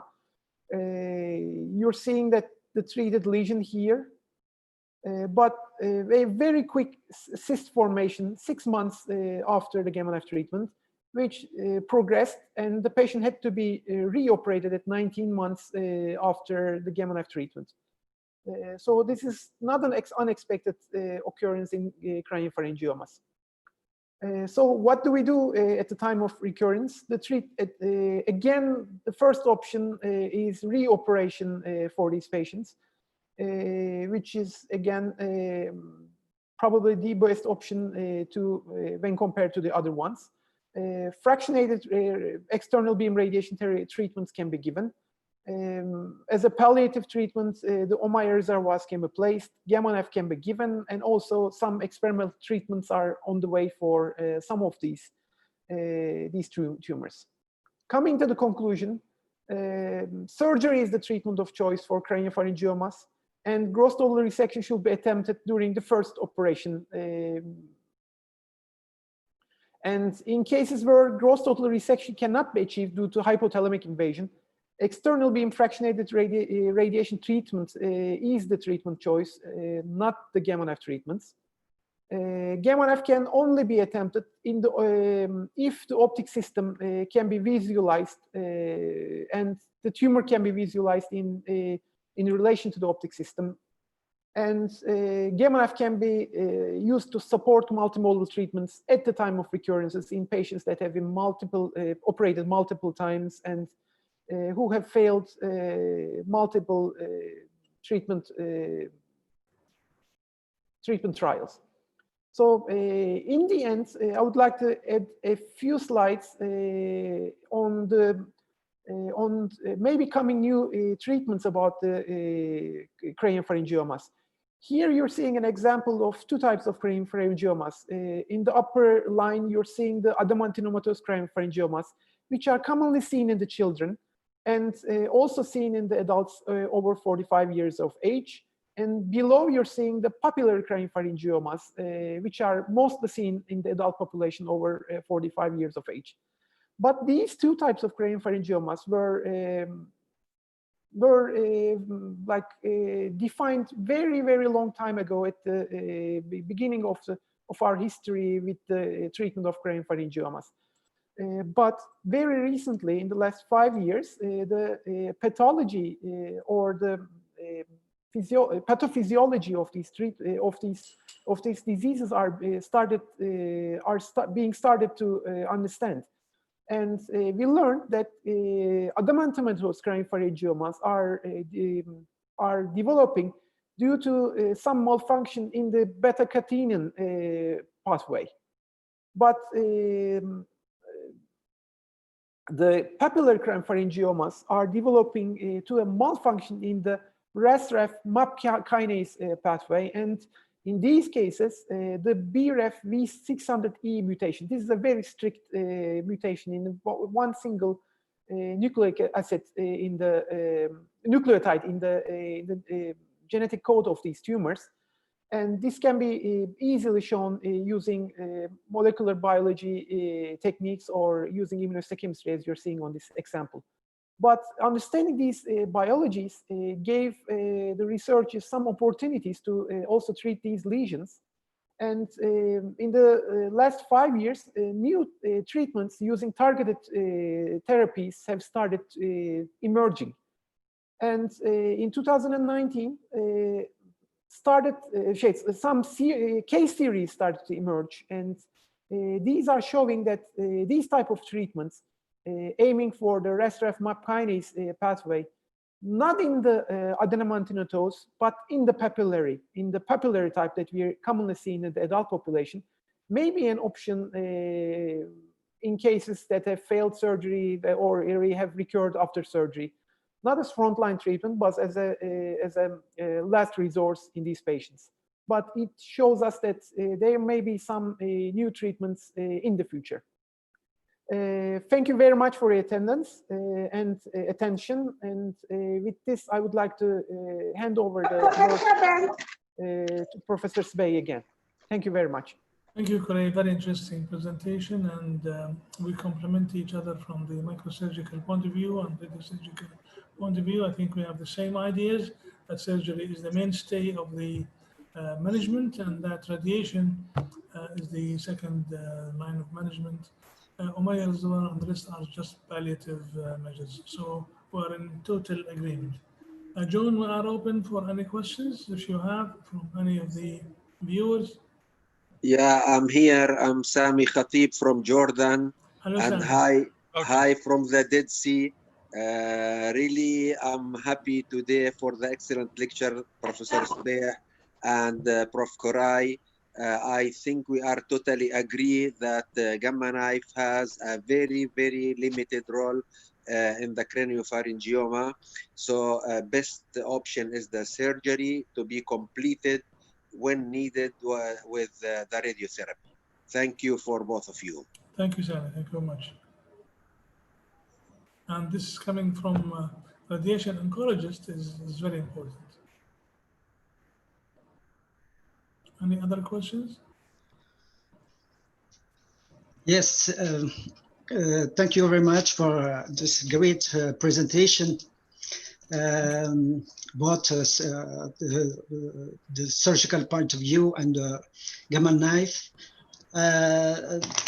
I'm totally, completely agree with you that this tumor is surgical and should be called totally total resection, because as you told, we don't know the exact invasion of the tumor. That's in operation when we do it. But if we go with idea to do subtotal resection, that's the war is lost. Yes, yes. Lost.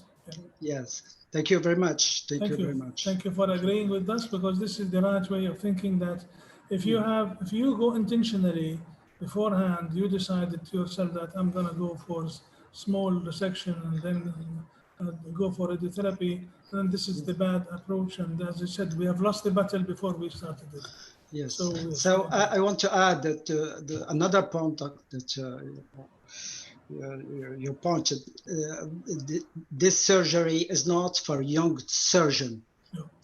It's for a senior surgeon or surgeon with great experience, with a team, as you told, a team dedicated to the hypophyseal tumor region. Absolutely. Thank you very much. Thank you. And the point is here this, that just for the young generations, when they hear that the radical excision is equal to the partial excision radiotherapy, they miss the point that this is if done by experienced craniopharyngioma surgeon. If I have to do it as experienced neurosurgeon and I fail to achieve radical excision, then I would accept to do subtotal and radiotherapy. But they take the word as it is, and they just translate it in their minds that, okay, so I will go just for puncture, for a Meyer reservoir, for shunt, and then give radiotherapy. And this is the danger. We keep telling people that we have to change this state of mind because it is the wrong way of thinking about it. Thank you for your comments, Dr. Sept. Thank you, thank you, thank you. Okay, more questions or comments from the panel? Don't be shy.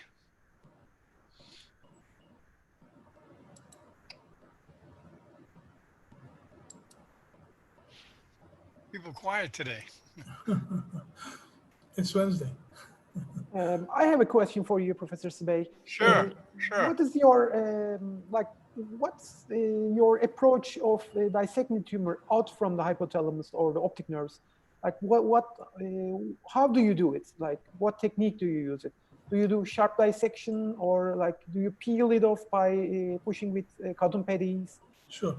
I use both. I use the blunt dissection, I use the sharp dissection according to what I see. But what I do is I've never went in having decided what to do with the patient. I decide what I'm going to do intraoperative. So I go pre-chiasm, I go to the lamina terminalis, I go into the optical carotid recess, trying to find a good plane of cleavage. Once I find one, I continue doing the dissection. But sometimes you really have to do sharp dissection. And I frequently use the ultrasonic aspirator to take a very hard piece that is attached to the chiasm. But if I find that it is really going into the carotid wall or going into the chiasm itself, I stop, simple as that. I don't stop from the very first obstacle. The tumor is obstinate, I'm more obstinate than the tumor. I fight the tumor, as I told you the last time, I just make an enemy out of the tumor, and I curse him and fight with him, struggle with him, and you just sometimes be surprised that the plane of cleavage opens for you. But I use all sorts of dissection tricks, sharp, blunt, the ultrasonic aspirator. I don't raise the flag unless I'm really have given the patient his best chance. Is there room for a second question? Of course. How do you choose for your approach? Like when do you approach from the transbasal subfrontal approaches? When do you go interhemispheric? Do you only go for the third ventricle part when you go interhemispheric? Yes, I use the interhemispheric when there is a major third ventricular part. And the major third ventricular part is two types. Either it is false, sort of the tumor has pushed the third ventricle floor up, or it is really intraventricular. So I studied the image as well, and if I find that it is truly intraventricular, it has pushed the mammillary bodies aside and went in, I use the transbasal approach. If it is small and it is extraventricular, I use the terional approach. Do you ever use the combined approach as Professor Yaşaldin has shown, like terional? I did not need to, because once you go in for one approach, you will achieve what you want to do. And the transbasal approach, interhemispheric transbasal approach, is very versatile. You go into any area of the pathology you need, pre-chiasm, post-chiasm, to the lamina terminalis. I had to cut the anterior communicating artery in two cases to find a good space. But you find a good space and you can go right, left, anterior and posterior. So it's a very good versatile approach for large tumors with a major part of the tumor inside the third ventricle.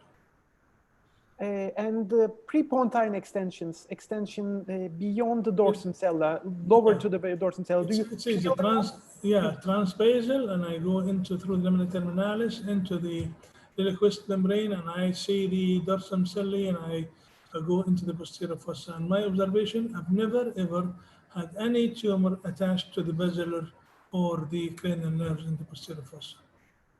No adhesions there.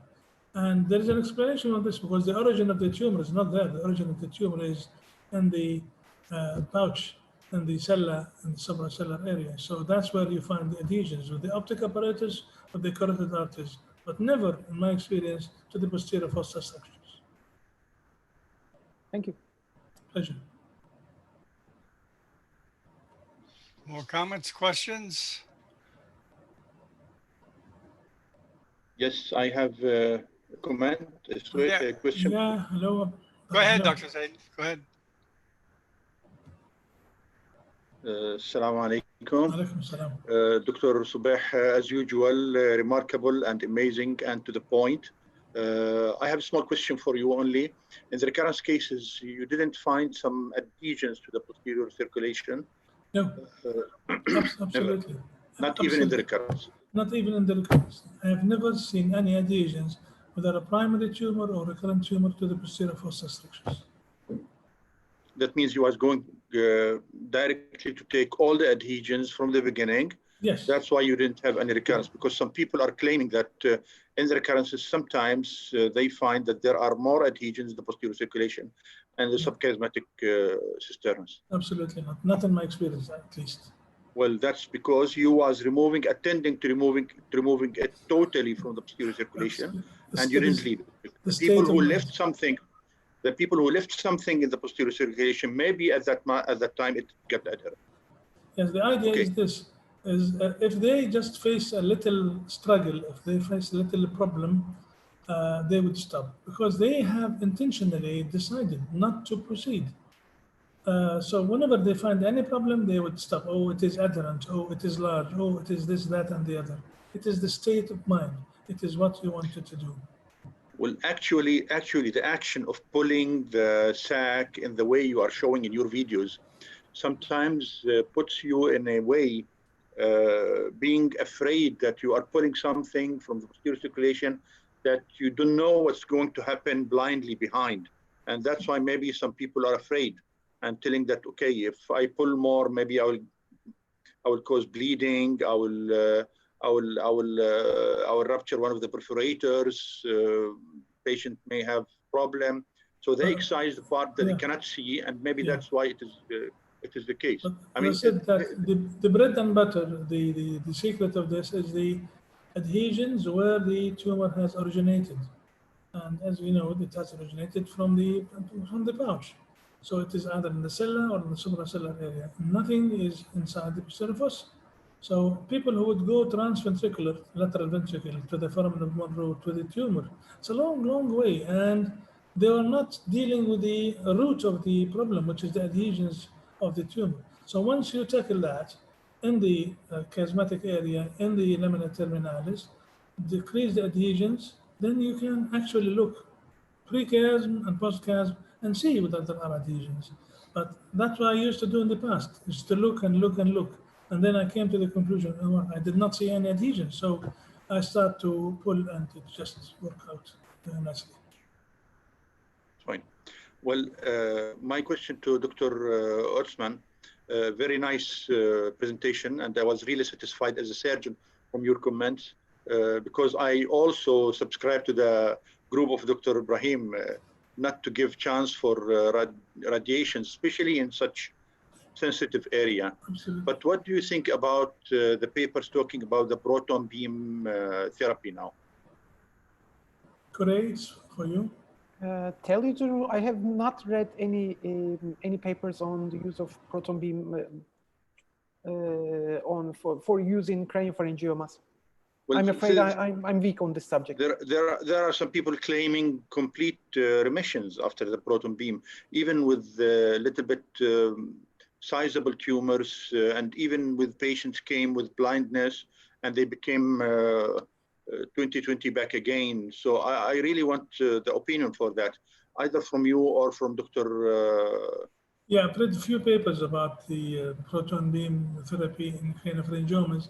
And there was one paper which compared the proton beam with the conformal radiation and with gamma knife. And they concluded that there is no much difference between the three options. But there is one point to remember. How many countries in the world they have the proton beam, and how much does it cost? So this is an important option. This is an important... That was my second question. Yeah. Because I don't know until now, where are the proton beam therapy centers in the world? I have no idea. Just 5 centers in the world, 3 in the United States, 2 in Europe. And I had a case recently of clivus chordoma, which I did radical excision, and I wanted to send for proton beam because I think this is the best for clivus chordomas. we contacted the United States, and they asked the patient to pay $250,000 in advance as a down payment. So this is too much for people to try. Anyway, thank you. Thank you. Thank you, Abdullah.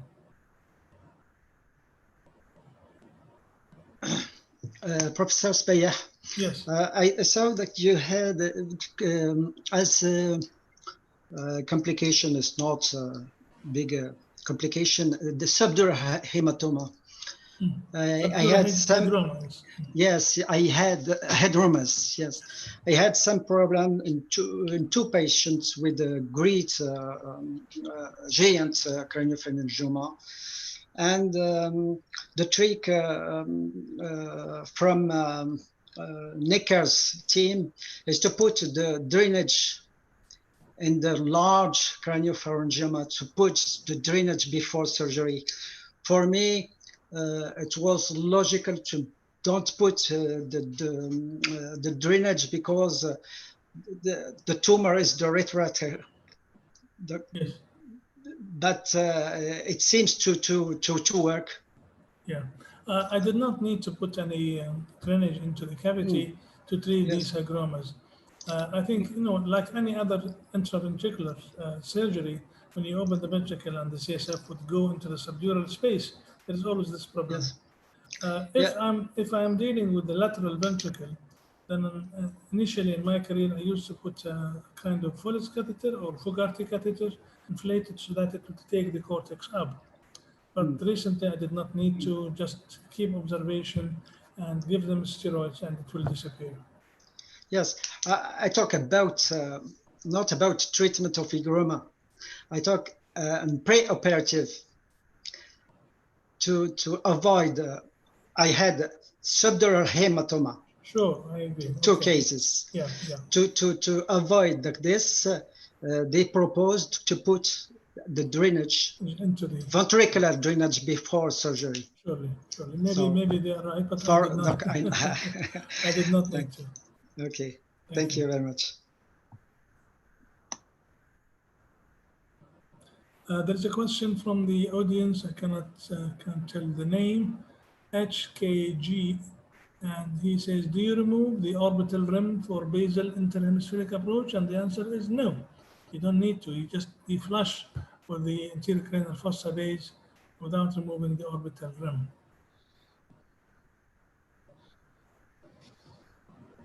Okay, more questions, comments from the panel?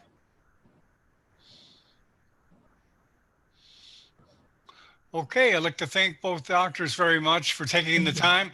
And we're going to try to use a platform called Kahoot to try to reach the remote audience. And it's interactive, and all the panelists can participate. Get your smartphone out, because that's how you vote. And that's how you answer questions. Now go to the on your smartphone, go to kahoot.it. That allows you to enter. That allows you to vote. Okay, I'm starting it now, which you can see. Okay, and the PIN number is 7448095. So go to the kahoot.it on your smartphone and punch in the PIN number. That'll put you into the game. Like I'm going to do it right now. I'm going to do it, and we'll take our time here. Okay, I'm putting my PIN in now. I'm putting 7448095. And I'm entering the Kahoot, and it's giving me a nickname, and you're going to see me come up there. I'm the elated possum. Okay, that's how I got in, through my smartphone. Yeah. Hey, Lively Otter came in. Okay, keep coming in. There, Dazzle Deer, very good. Okay, KAHOOT.IT on your smartphone. It's going to allow you to answer questions from the presentation that Dr. Sabea and Dr. Ozduman just did, and a couple other related questions.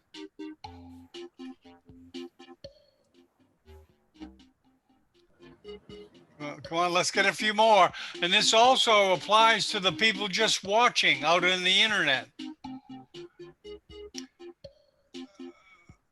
Okay, there's another one. Let's try to reach 10. If we can reach 10, we'll start it. 1, 2, 3, 4, 5, 6, 7. A couple of more, and we'll start. Okay, 2 more, and then we'll roll. Come on, take a chance. That's how you learn. This is a new way of education. It's going to stick around. Okay, 8's good enough. Okay, here we go. We're going to start. And it's self-explanatory. When you vote, you punch in the color on your smartphone. Okay? Oh, here we go.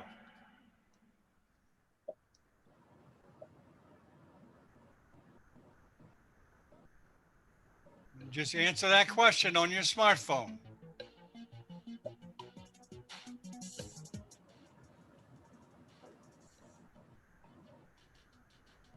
And it's just a poll.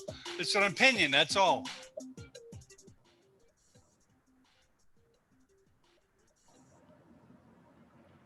Okay, as you can see, Dr. Sabea, 3 people voted for never. 50% voted for never. 33%. Sometimes. Can you comment on that? Is that expected?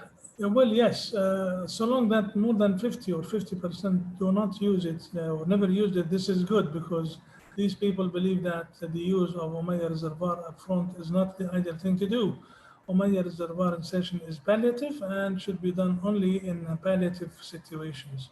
So one doing it always, this is what I'm expecting, but this is a good figure. 50%, they would never put an Ommaya reservoir. Okay, on to the next question. Well, not question, poll. Okay. What is the number of the poll again? It's Kahoot.it. 744-8095, huh? Okay, could you please, we'll listen.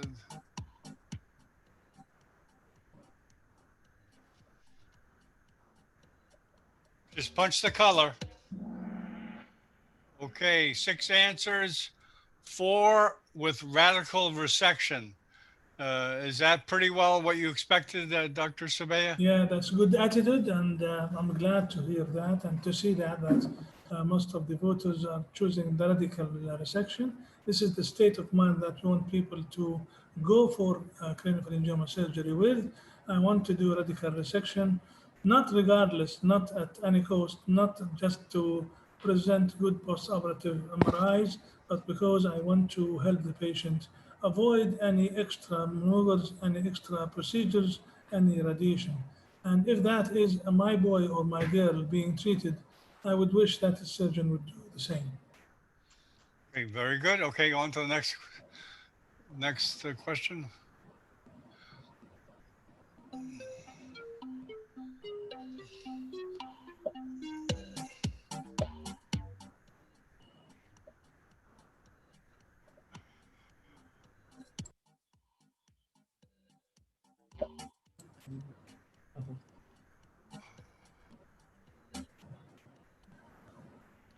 Well, it's not much to say there, even there. Yeah. People would think here in 2 different levels, in terms of the surgical difficulty or in terms of the results that one obtained. In a pediatric group of patients, we want to achieve the best for them because they are kids and children, and we don't want to go for radiation, especially in the preschool age or the school age. So I accept that because it's difficult. Craniopharyngioma is one of the most challenging, demanding surgeries to do. So in adult and in pediatric, it is difficult. It depends on the aim of the surgery. For me, pediatric results are more important than the adult. but both are having the same level of difficulty. Okay, very good. Okay, on to the next. Okay.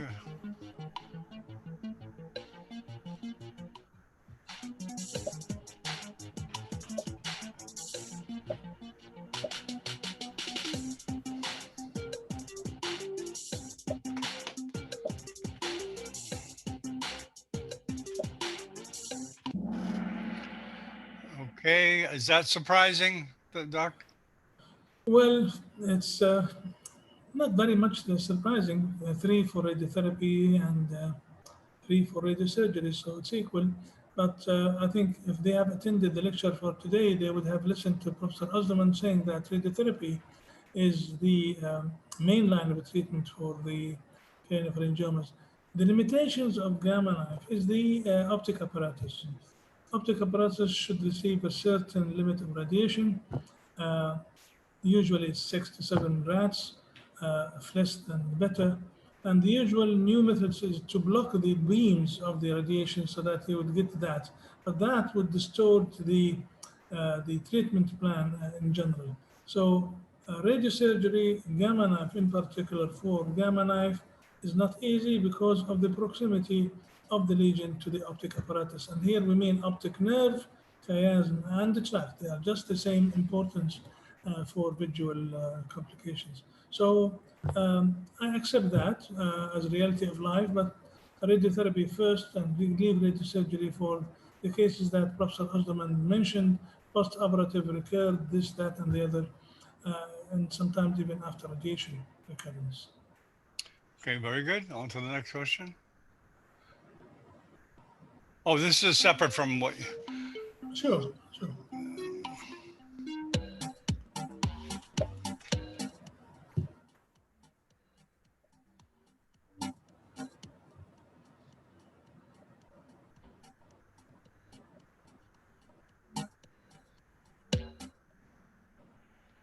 Okay, okay. I guess people like it the way it is. I guess we won't change it. Good. Well, that's good to hear. Okay, next.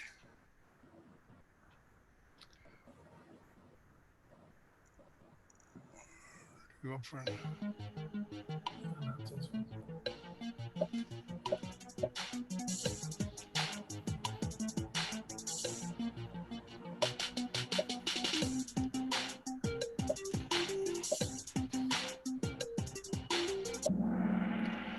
Okay, well, vast majority sometimes. What do you think? What do you say about that, Doc?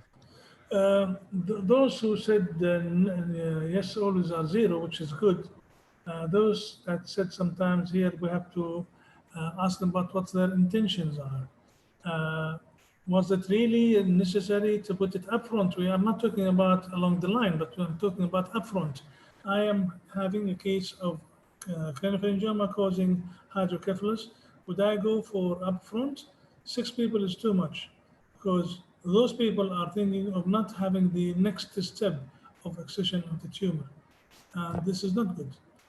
Upfront ventricular shunt should not be used at all because you want to go for the tumor, excise it, and see whether there is a need for a shunt to start with. And those people who talk about we needed to put it up front because we wanted to save the patient's life is real nonsense for me. Because you can save the patient life by putting external drain in the morning or 3 o'clock in the morning. Don't put a shunt. A shunt needs, in the best of hands, about 35, 40 minutes, 1 hour to put a shunt, but external drain will take 5 minutes. So if you are really careful about the patient's life, put an external drain, and then go for the next step the following morning, take the tumor out, leave the external drain for 2-3 days, see whether the ventricles are coming down and the flow is good and the pressure is good, and then you can remove them.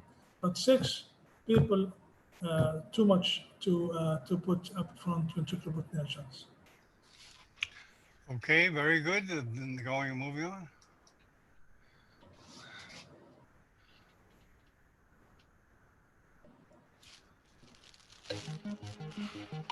Okay, it's just to tell me if I'm overloading you with email.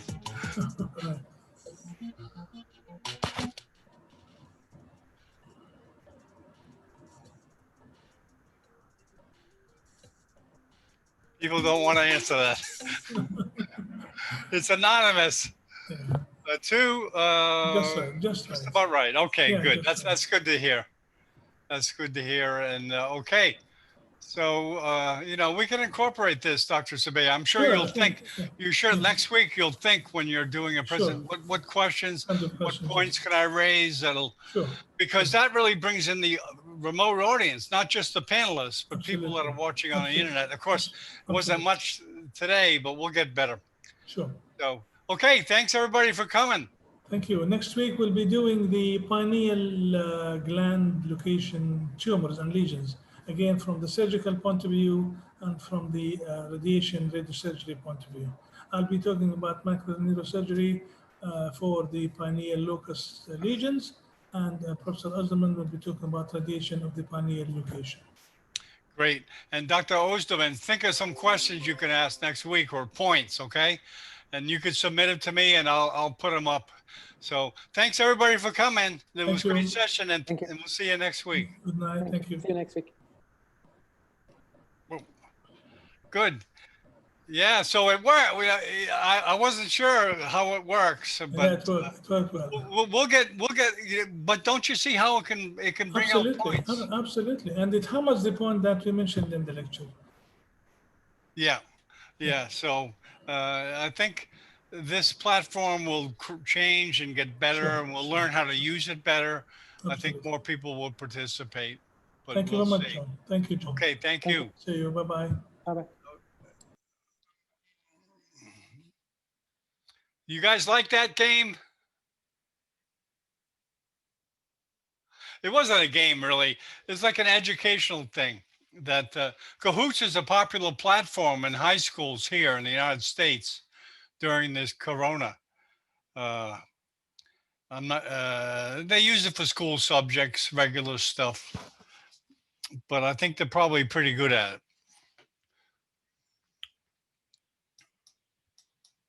Anybody have any comments? They want to say hello to the neurosurgical world?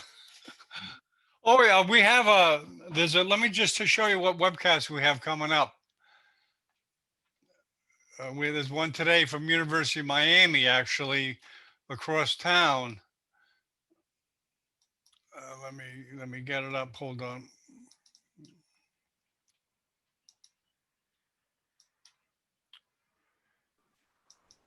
Okay. Dr. John. Hello, how you doing? Oh, Julia, how you doing? ¿Cómo estás? Bien, bien, ¿y tú? Oh, bien, muy bien. Sí, hay un programa esta tarde a las 5 de la tarde, tiempo Miami. Okay. Déjame poner, es tumores, espera, ok, aquí está. Tumores, aquí a las 5. Okay. New trends in clinical glioma research at 5 o'clock. Okay. Okay. Let's see what else we have coming up today. Okay. See you in this event. Thank There's, you. Yeah. You know, I don't have the link to send you yet, but I'm gonna be posting it on the website. So anybody that wants to go to that, just go to the website. The link will be up there to enter into the panel like you just did. Okay. It'll be on Neurosurgical TV on the front page. So, okay. Dr. John, I see this link. Yeah, Neurosurgical TV. Okay. Let me see here what else we got coming up.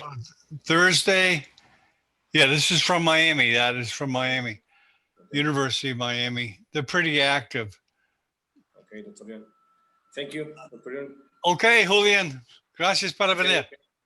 No, que estés muy bien. En español te saludo. Que estés muy bien. Oh, sí. Miami. Miami es Latinoamérica. Latinoamérica, sí, señor. Okay. Una feliz tarde. Que estés muy bien. Okay, gracias. Bien. Gracias. Lisa, Indonesia.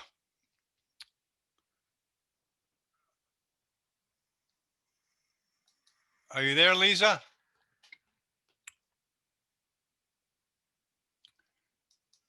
Anybody else? Okay, very good. Hello, Doc. Okay, we're ending the broadcast.